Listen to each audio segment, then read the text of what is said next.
যশোর সেনানিবাসে core of সিগন্যালসের অধিনায়ক সম্মেলনে সেনা প্রধান জেনারেল ওয়াকারুজ্জামান। যশোর প্রতিনিধি শেখ জালালের পাঠানো তথ্য চিত্রে থাকছে বিস্তারিত।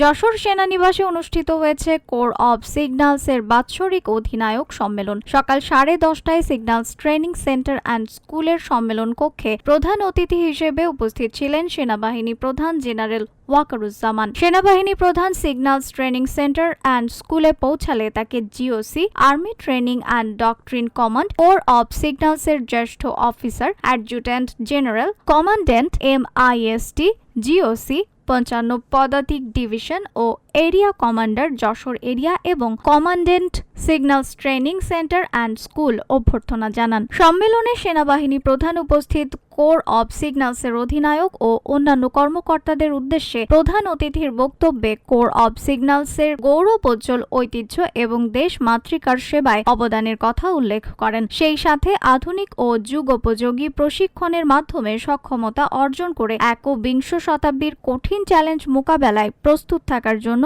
কোর অব সিগন্যালসের সকল সদস্যদের প্রতি আহ্বান জানান। এছাড়া কোর অব সিগন্যালসের কর্মকর্তাদের সাথে মত বিনিময়কালে সেনাবাহিনী প্রধান এ কোরের প্রযুক্তিগত উন্নয়ন, গবেষণা, পেশাগত দক্ষতা বৃদ্ধি ও ভবিষ্যৎ পরিকল্পনা সহ বিভিন্ন বিষয়ে আলোকপাত করেন। উক্ত অনুষ্ঠানে সেনা সদরের ঊর্ধ্বতন সামরিক কর্মকর্তাগণ, বাংলাদেশ সেনাবাহিনীর সকল সিগন্যালস ব্রিগেডের কমান্ডারগণ, সিগন্যালস ইউনিট সমূহের অধিনায়কগণ এবং গণমাধ্যম ব্যক্তিবর্গ উপস্থিত ছিলেন। নিউজ ডেস্ক, রিফাত আরা ইসলাম, ভোরের আকাশ।